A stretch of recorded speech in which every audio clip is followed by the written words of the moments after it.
And we are back. You are listening to the Rutten River Pursuit Podcast. We are bringing you the NRA's Great American Outdoor Show, and here we are.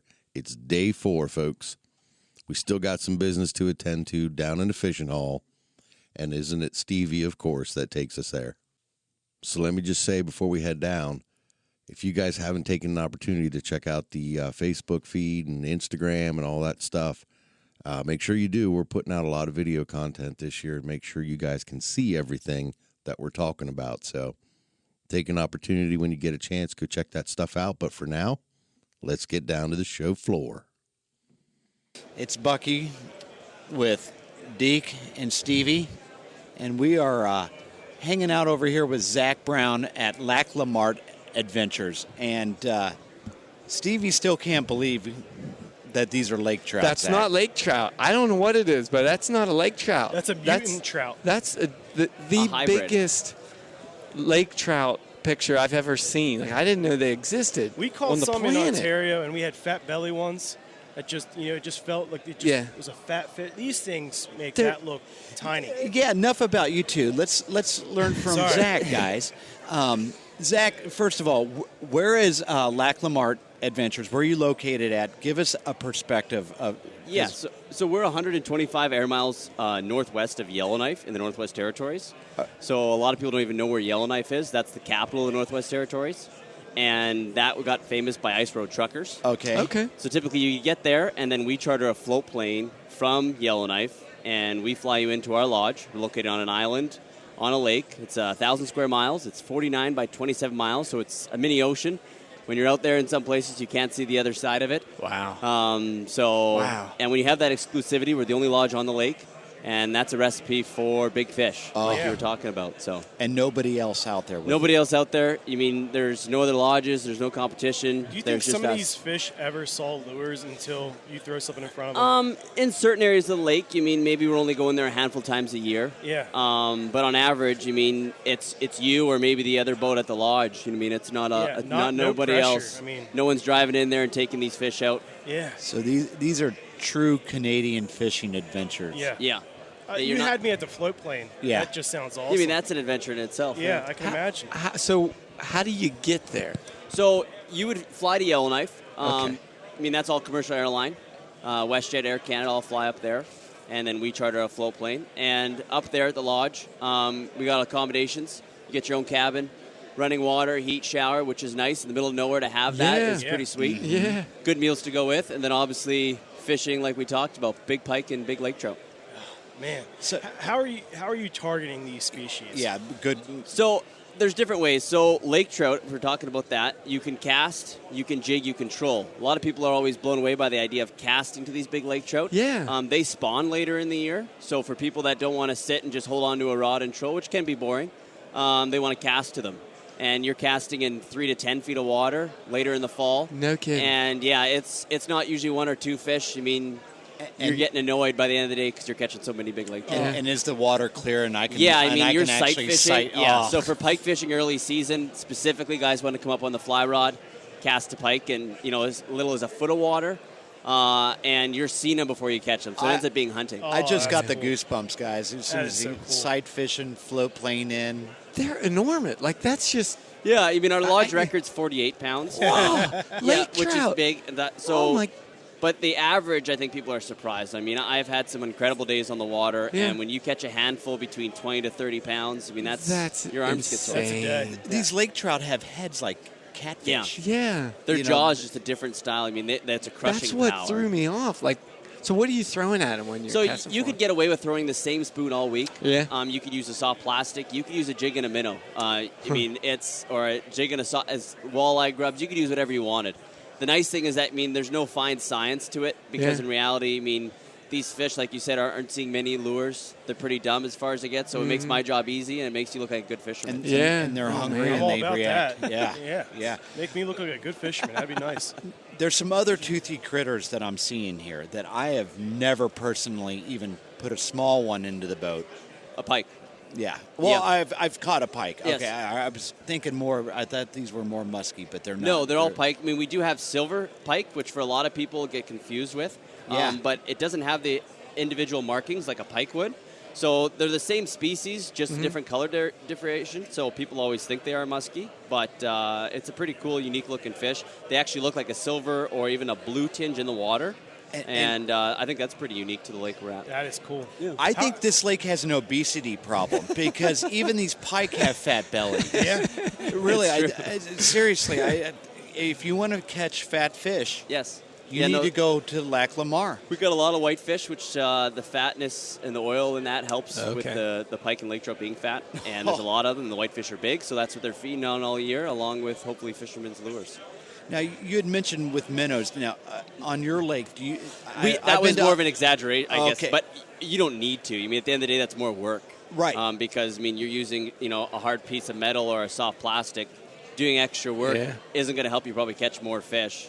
And I've been to places in Ontario where they're very picky on what kind of live bait to preserve the habitat. Gotcha. Yeah, no, where we're at, I mean, you usually don't have to be picky. You don't have to worry about how the fish going to see your lure or your line. I mean, it's an untouched fishery, more or less, in the middle of nowhere. So. All right, we talked about some pike, some lake trout. Any other species? Or no, we do have grayling. Okay. But at the end of the day, I think people are more about catching bigger fish. Yeah. Grayling don't usually get a lot of attention. But that being said, they're very unique fish. That top dorsal fin is very unique to that species. So some people do come up and want to spend a day catching those, which we can do. And they're in the lake also. They are, yeah. But wow. I don't know why you would want to after looking at the pike and the trout, though. Yeah. One thing I'm still not convinced that's a lake trout. So I hear float plane. I think about smaller plane. Yeah. I think about only so much cargo. Yeah, that's a great question. So when you book a trip, what do you have to worry about with bringing gear? We tell guys a 50-pound weight limit. That more or less just regulates them so they're not bringing in their rock collection. Overall, we're not weighing your bags. Right on. So usually it's not an issue. Okay. Our float planes are usually anywhere from 12 to 14 people going in. Mm-hmm. So that usually can accommodate gear. So it's usually not an issue with what you're bringing in. You guys have all the rods, reels, Yeah, lures? we do accommodate stuff for that. Most of our guys are hardcore fishermen. They want to use their own reels and their own rods. But I get it. Rod tubes to the airports can be a pain in the butt. Yeah. So guys typically will say, hey, we do have rods and reels for you guys. We can provide you with that if what you need. Okay. If you let Stevie come, you wouldn't want him to bring his He'll rods. bring his rod locker. You would need two of those 2 float 14 planes. No, some guys, yeah. So I get that. We actually have regulars that just leave their stuff at the lodge. Really? Yeah. I mean, it's pretty good, so guys don't want to leave. Yeah, that's great, man. I'd like to be a regular. Yeah, I heard that. Yeah. That's perfect. Well, Zach, if our listeners can't get down to the show, how can they find you? So if you Google NWT Fishing, okay, our lodge will come up right away. If you Google Lac La Martre, Northwest Territories Fishing, I mean, we're going to be popping up pretty quickly. Okay. And that all our information's on there, our website. And, they can email us, they can call us from there and get more information, hopefully book a trip. Perfect. That is a stud of a lake trout. Yeah. No, it's pretty sweet. Wow. Guys, we had one day, if you guys are going crazy, I mean, this is an anomaly, but we had one day 2 years ago, we had 26 fish over 20 pounds and about 10 hours of fishing. Yeah, and it was one of those days where it was like everything was working out great, where even like a lot of 10, 15, 18-pound lake trout. I mean, that was my best day ever for big fish. But these guys were just, and it was like they didn't want to go in. I'm like, dude, like, what do you guys want us to, like, you're done. Like, how do you top that? Yeah, like, I mean, like, what, you catch one more, what does it mean? You mean you caught, like, so many? Yeah. Do you even go out the next day? You don't want to ruin that high. Yeah, you're going downhill. I love it. It's all downhill after catching a fish like that. Cool. Well, thank you. We Thanks, appreciate Zach. it. Thanks for stopping by. Yeah, guys, check out their website, though. Get over to nwtfishing.com because you got to check out the pics. Yeah. You won't believe it. Our words. That's can't not do a it lake justice. trout. It is. Check it out. Bucky out. We'll see you. Rim Wheelers. Still in the fishing hall. Imagine that. Yeah. Surprise, surprise, surprise. And we got stopped by Captain Chris from Predator, what do you call it? Predator Sportfishing. And this is a cool booth. This makes me feel like I'm down in Hatteras, North Carolina. Pictures of fish everywhere. This is big cool. fish. Big fish. Yeah, we don't go after the small stuff. No, you don't. Tell us about your service there, bud. Okay, so we run a custom Carolina sport fish boat. Go to the Gulf Stream every day.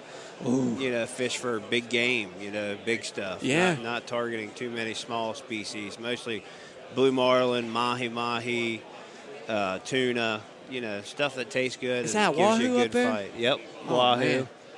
Second fastest fish in the ocean. No way. Yep. Really? They can swim up 60 miles an hour. Holy buckets. Bucky, what's the fastest? Oh, what is Michael it? Phelps? Torpedo. Is it barracuda? Is Nah, sailfish. Sailfish. Sailfish is the fastest.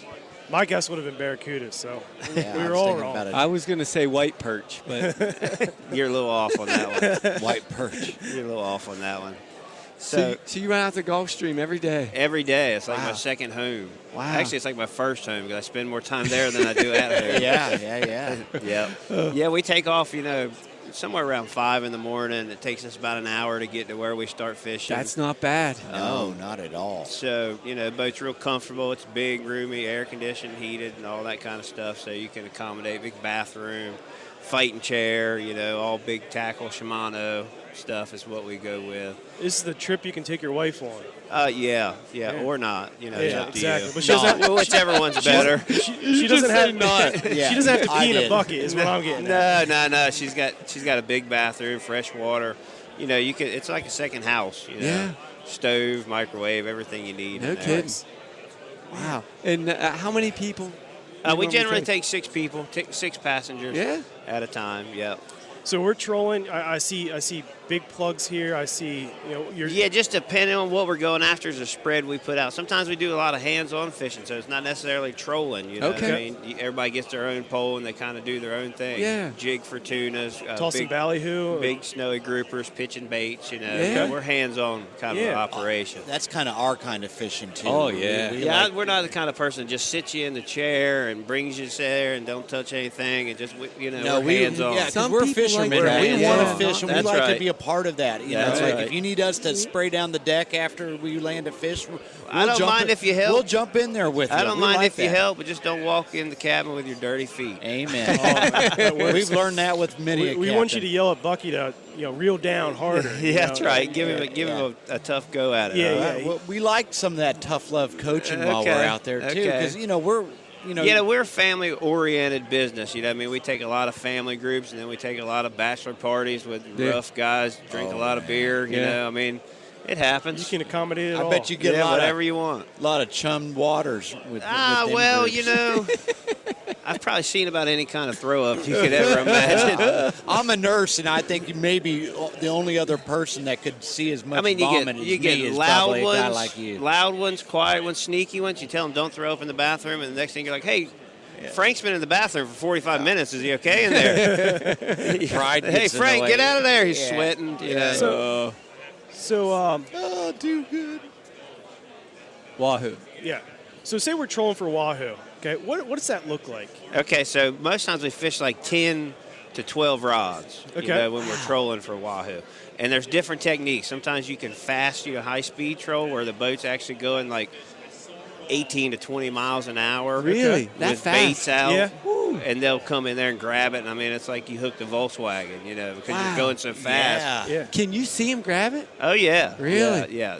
Oh, A lot of my sight. goodness. Everything we fish for is a sight. It's a predator. It sees what it wants to eat and it goes after it. So you're It's not kinda like lions, 200 feet down or something crazy like that. You're No. pretty close to the Surface. surface. You see the Most of blow up. Oh, Yeah, yeah. Oh, my goodness. man. that So is we hook cool. up with a wahoo. What's next? Well, number one, get in the chair, get your fighting belt on. Keep the line tight, get him close to the boat, and the mate will kind of coach you into what to do. Okay. Yeah. Bring him to the gaff, and then once you go to land him on the boat, you got to make sure everybody's out of the way because wahoos have razor sharp teeth. Yeah. Yeah, they'll cut you bad. Okay. So we get it on the boat. We bleed it. You put it in the ice and you take it home and you eat it. It's pretty That's simple. perfect. Can we eat it out there if we want to? Oh, you Is it could. one of them? Yeah, all right. You could. Yeah, we have parties that make ceviche, make sushi. As soon as No kidding. the thing's still pumping and they're cutting it up with a Really? knife. Yeah. That's the way to That's do fresh. it. That'd be fresh. Yeah, you can't beat that. I've never had wahoo. Oh my gosh, man, you're missing out. Yeah? Yeah, wahoo's really white meat, flaky. It's more meaty like a steak, not like something that's going to fall apart. Sure, Sure. sure. It's good, really good. Cool, man. What's this fish underneath the Line. dolphin? This one here, the gray, that's a gray or a blue line tile. That's a blue line. You can Okay. see the blue line on his Now, face. that's Yeah. a deep drop, right? Yeah, They're it's like really 1,000 deep. foot. Well, no, not that deep. 300, Okay. 300 feet. Anywhere from 150 to 400 feet for those. Okay. You jig for those? Yeah, that's one of those things where everybody gets their own rod, and this is my style. Yeah, Electric reel. It's got a switch on it. You just turn it on, and it just kind of does the work for you. I'll bet that fish fights. Oh yeah, and It looks like that's my favorite one to Is eat. it? Yeah. Out of everything I catch, I'd rather eat the tilefish than anything. Okay. No kidding. Awesome. Yep. You get into some sharks too there, huh? Yeah. Yeah, well, they get into us. It's Not intentionally. kind of like taxes. You got to pay them. If you like it or not, you got to pay them. Yeah. Awesome. Perfect. Hey, so if our listeners can't get down to the show, how can they find you guys? We're on the website. We got a calendar, www.predatorsportfishing.com. Okay. Our availabilities are right there. Calendar telling you what we're catching when. So pretty easy to get up with us. Telephone numbers 252-995-2340. Perfect. Captain Man. Chris, this looks like a lot of fun. Yeah, it does. I've always been afraid to offshore fish. I'll tell you. Just You need to because take your of Draymond bean. Yeah. Draymond bean's overrated. You just don't need to think about it. People get all worried about it. They start thinking about it. It's going to happen. I agree. I agree. Yeah. Just get out there, and with Predator sport fishing, you don't have that long of a ride. Yeah, before you we're get to where close. Yeah, get to an hour. You're not a 3-hour boat ride. Yeah. Sometimes Ocean City, further north, you got a long boat ride. Yeah. We're there pretty quick. that's that helps great. a lot. Because as soon as I hear Gulfstream, I'm thinking multi-hour boat ride before you even get to work. Nah, we're close. I always tell my customers, party after the game, not before the game. Yeah. And even party during the game, just not Just too not hard before. before. Right on. That sounds great. Well, thank you Cool. for taking time to talk to Yeah, us. We thank you. appreciate Guys, it. a Appreciate pleasure. it, Cap. Yeah, man. Appreciate y'all. Take care. Have a good show, bud. Check them out, guys. Rick Weedless. Thank you. Okay, guys, we are back at the Great American Outdoor Show 2020. I have Ryan with me this time. Hey, guys. And if our listeners can hear in the background, there's something going on. A little barking. Little barking, little music, little fun. And our guest with us knows all about what's going on. Mr. Travis Reich. Did I say that right? Yeah, you did. Nice. With Chesapeake Dock Dogs. How's it going, guys? Good, buddy. How are you? Good. So, you guys, you and your wife compete. Yep. I mean, you guys are not just competitors. You guys are pretty full bore into this dock dog competition. Yeah, stuff. we're heavily involved. My wife is competing for about at least 7-8 years now. Okay. And I'm about 6 years. She kind of drugged me into this addiction, so to speak. Nice. Right. So we compete pretty much all over Pennsylvania, Maryland, Virginia. We've traveled all the way to Canada and Wow. all the way out to Iowa as well for the World Championships. Wow. And so It's a big deal. He's It the is. guy to get on for this then. I'm telling you. That was Yeah. pretty good. Yeah. Knows what's up. Yeah, it's crazy. I mean, there are, I'm trying to think, there's probably over 4,000 dogs that compete within the U.S. There's also international as well, as far as Australia, Great Britain, and Canada as well. Wow. So it's a worldwide organization. Yeah, I never really thought about it that way. Is it safe to say that the Lab is probably the most popular dog By far. competing in these? By far. Yeah. Okay. Any water dogs or hunting dogs are very popular. So you have your German Shorthair Pointers. What's coming really popular now is the Belgian Mountain ones. So Okay. the dogs that really have high drive, Okay. right? The big thing that they have love water, right? Because that's what they're jumping into. And they also have to have a toy drive. And Okay. So whether it be a tennis ball, whether it be a duck, whether it be a little bumper, or buoy, they throw out there into the water. They have to have that drive for it. Okay. And now, like for you guys, how many dogs do you have right now? So we have 4. Okay. Our oldest is 10. He's a chock, all labs pretty much. Oldest is 10, youngest is 15 weeks. Wow. And we have an 8-year-old and a 5-year-old. Okay. So- And now the older one's still competing, or is this like? So now, another thing, do they compete within age classes? How does that work? So there's 3 different disciplines within dock dogs. There's big air, which is long jump for dogs. You have extreme vertical, which is the high jump. Okay. So that bumper extends 8 feet out from the dock, and it starts at 4 feet 6 from the level of the dock, and they work their way up until there's no one left in the competition. So it's pretty crazy to see. Yeah. And then you have, what we have later today is called speed retreat, which I like to call the 100-meter dash for dogs. Okay. And so they sit in a 20-foot box, or a box 20 foot from the end of the dock, and there's a bumper hang at the end. So whoever's the fastest to retrieve that bumper at the end is going to be our winner for that. Wow. And then if the dog does all 3, they consider an iron dog, similar to an Iron Man. Yeah, right? yeah, that's cool. And so and they accumulate points for how well they do, and they get a score for that. and they get prizes and all kinds of goodies for It's that. not identical to an Ironman. I mean, it's probably tough to get a dog to ride a bicycle. I've seen it at a circus once or twice. I've seen a dog drive a car now. Well, that's awesome. That's great. And then, so the 3 different disciplines, and how is the age, like, would your young dogs compete against your older dogs, or? So how it works, basically, any dog can compete any dog, no matter how big they jump. So let's take Big Air, for example. Okay. Right? So there's 6 divisions within Dock Dogs Big Air. Right. Start from 1 inch, right? Because dogs can't jump 1 inch. Right. Right. Mostly it's just falling in. Right. And then they jump from 1 inch to 9 feet 11 inches. That's novice class. Okay. Then there's junior, which is from 10 to 14 feet 11. Then there's senior, 15 to 19.11. Master, 20 to 22.11.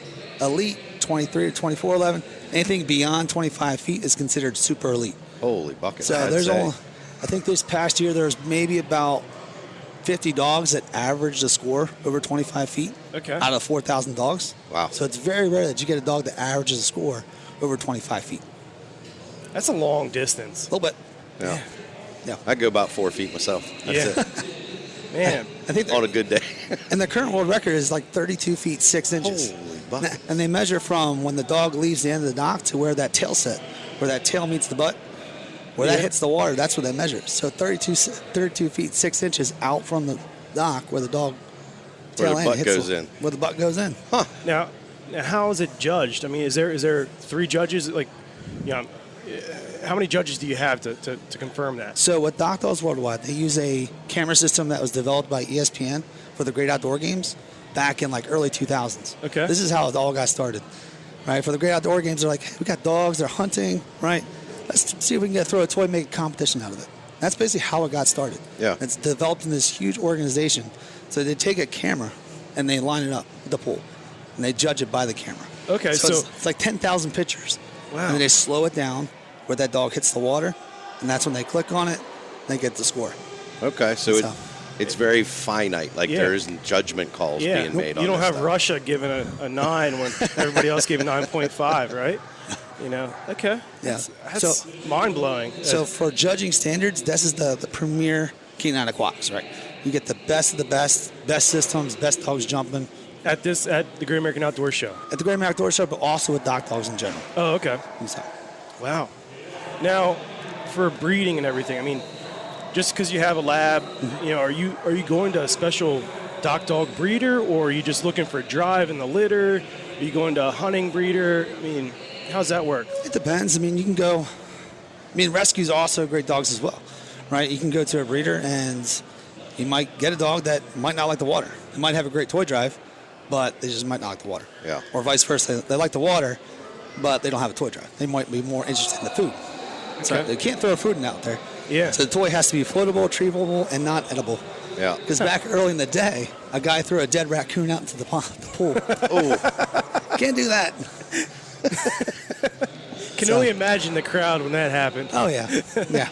there's reasons for some of these rules. Yep. I like Yeah, it. there is. Okay. Wow. So, Okay. but it just depends. I mean, whatever the dog really. I mean, for us, right? We look for a dog first. It has to be a toy drive, right? If they're not going to chase that toy, they're not going to go into water. And so when we try to look for breeds, usually there's the typical dogs that have that drive naturally. Yeah. Right. They're retrievers, right? That's what they're bred to do. No matter if they're a rescue, if they're from a dog breeder. And then teaching the water can come. That's Okay. one thing that you can really kind of teach. I mean, you can teach toy drive as well, but sometimes that's more natural. Yeah. And now another thing, you hear about with the hunting industry or hunting with dogs of gun-shy dogs. That's a pretty big environment going out there. Yep. I mean, do you have to worry? Is there some training involved in yes. that? Getting used to the crowd, getting used to the announcer, getting used to the music. I mean, is that something you have to worry about? That's something you definitely have to worry about. Something you really have to start put your dog in different environments. Okay. Right. Same thing you do hunting it. Make sure your dog is not gun shy or loud noises shy. Because right here we're indoors. Right. Yeah. It's loud. You got music blaring. You got announcers. You got people shouting. Yep.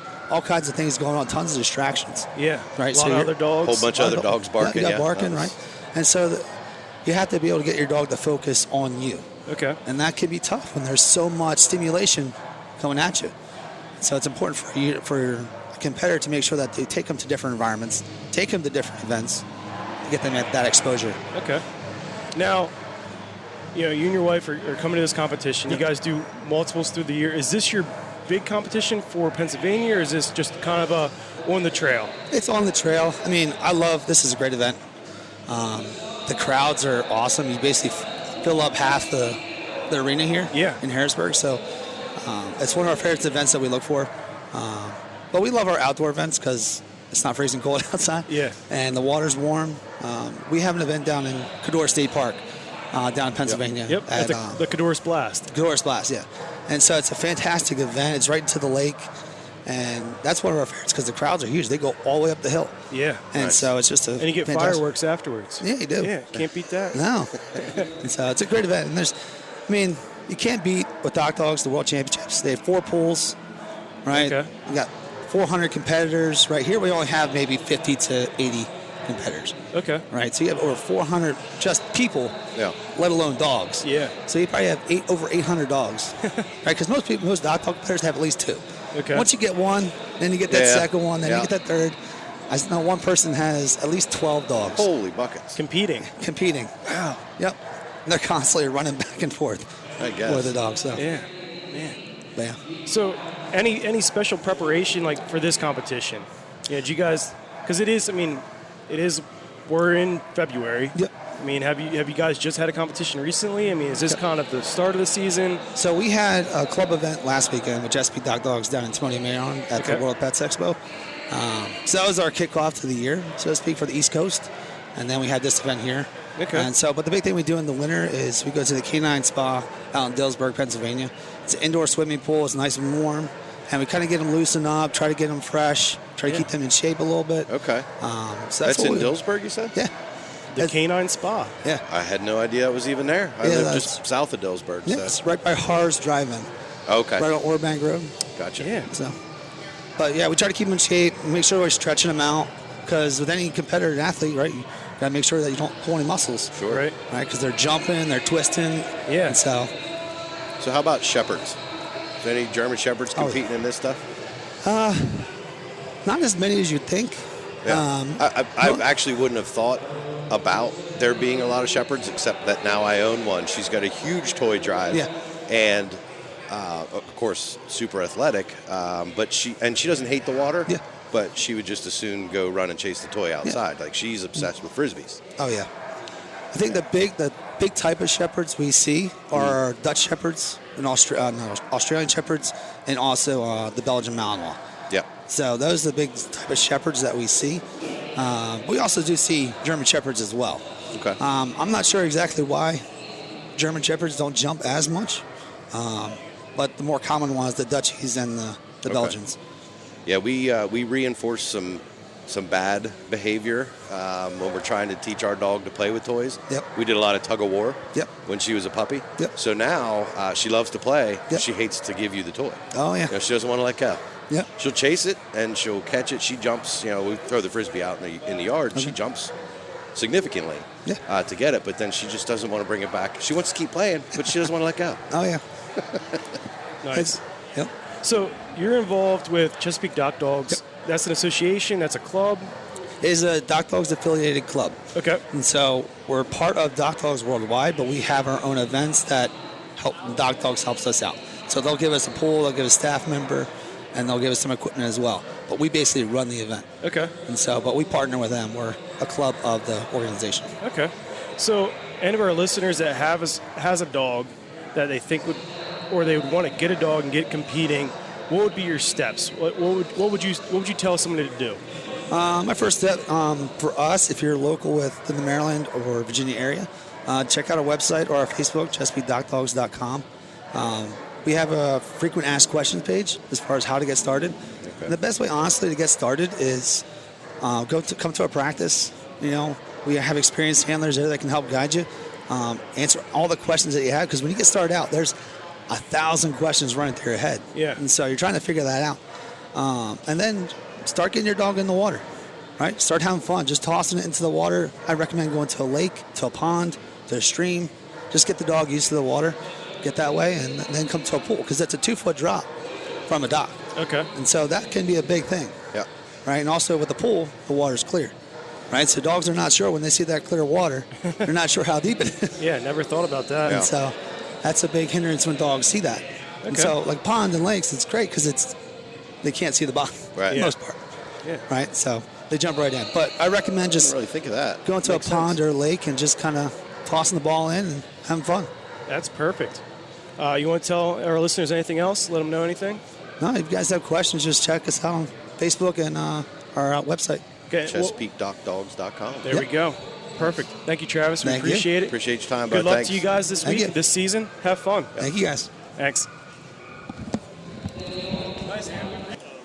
Okay, Stevie. Hey. This is a booth for both of us. Not only is there sea ducks, but there's fishing. There is. This captain does it all. We haven't been to many of these kind of booths. So we are here with Captain Lee. Captain Len. Captain Len. Sorry. Captain Len Greiner. Let me start that over. We're here with Captain Len. Hi, Captain. And you are from Massachusetts. Yep. And you do it all up there. Yep. What all do you do? I run a charter boat. We catch bluefin tuna, giant bluefin tuna, sharks, striped bass, bluefish, tuna. Oh, man. I said that already. Black sea bass, porgies, cod, and pollock. I think you forgot this big fluke, right? Yeah. Yeah, man. Catch them too. They are big. That's a big one there. Yeah. We don't see those down here in Chesapeake and off the coast of Ocean City. Yeah, that jumbo fluke fishery has been going on for a few years. It's I like to catch the big ones in June. Okay. Yeah, mid to late June into early July. Yeah. Is water pretty cold up there at that point still? 60, 61 Is it? degrees, yeah. I think fluke move in on 58-degree water temperature, maybe 55. Yeah. They're a lot more of a cold water fish than people give them credit for. Really? Yep. I didn't know that. Makes sense. Same thing with striped bass. They move in around 55 degrees. So the one thing I notice in your brochures and here at your booth is the thresher shark. Oh, yeah. Man, that looks like fun. Yeah, we do catch some thresher sharks. We catch some makos and obviously blue sharks. But the one shark species that we specialize in or have had a lot of luck with is a poor beagle, which is a poor beagle is a hybrid that doesn't migrate. It's half mako and half great white. They're all three cousins. Really? Believe it or not, they're very closely related. So a poor beagle is called a mackerel shark. Okay. They used to call them cold water makos, but the boat has won 4 shark tournaments catching them. Wow. And they're good to eat. Are they? Yeah, they don't get that big. The world record's only like 525. Yeah, it's not big at all. That's a decent-sized fish still, right? And we had one time in one of our tournaments that was 460. Nice. So we stopped fishing the tournaments. I haven't fished one of them shark tournaments in about 3 or 4 years now. But I always wanted to catch the world record poor beagle, but I don't think it. You still got time. Yeah, maybe. I don't know. So how do the customers decide what they want to fish? So you're going to fish for everything up there, right? Is it basically what's in season? Yeah, we start our year off with black sea bass and porgies. That's a group of people. We run 2 trips a day, morning and afternoon, from mid-May until about the 10th of June. Groups come morning and afternoon from as far away as Richmond, Philadelphia, Baltimore. Yeah. Oh, wow. And they take the fish home. A lot of them fish 2 days. Yeah. And then striped bass show up. Those big flukes show up. And tuna show up in June. And basically people find me either, we've been doing business a long time. They either find me on the internet. My website shows up on Google, like on the first page without advertising because we're so old. But the fact of the matter is that everything they'd want to know about fishing, including videos and everything else, is on that website, CapeCodSportsman.com. Oh, nice. Yep, CapeCodSportsman.com. And then for duck hunting, what we do is I was a duck hunter as a baby. I loved it. It's when you're a duck hunter, you know it, and if you're not a duck hunter and you think you are, you're probably not. So what I'm thinking is that when I moved to New England, I grew up in South Jersey in Tuckerton, on the coast shooting black ducks and pintails and mallards. I moved to New England in '86 to go to the Merchant Marine Academy, and I started shooting eiders in '87 and became a guide. And now I've had to learn how to do that and remember what I did as a kid, and I love it. Yeah, the cool thing about your eider hunts is it's out of a layout boat. Yeah, a two-man layout boat, right? Yeah, I run a two-man and two one-man, so I run 4 hunters at a time. They're made by Core Sound, which is a company in North Carolina. Terry Rose is a friend of mine. The two-man is been expanded to handle big hunters. Okay. If you're over 6 foot, you're having a hard time in a layout boat unless it's got ample room. Right. And I took it back and had him extend it 9 inches and put a bubble where your boots are. Oh, nice. And a lot of shoulder room. So anyway, 4 guys hunt at a time. And we do good on especially the eiders, but we got all 5 species of the sea ducks there.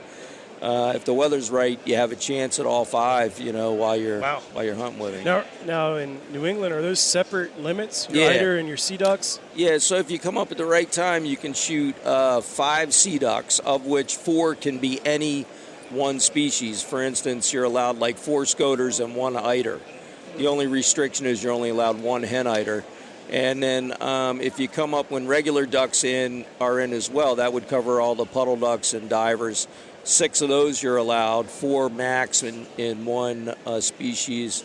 You're allowed 2 brant, 7 mergansers, and 2 geese, all in the same day. Wow. Yeah. If you hit it all just right. Yeah, it sounds like a target-rich environment when it happens. Yeah, and I actually I'm at our booth here in Harrisburg, but there's a picture of one of my better hunts where we really had a great mixed bag. It was on the backside of an Arctic freeze.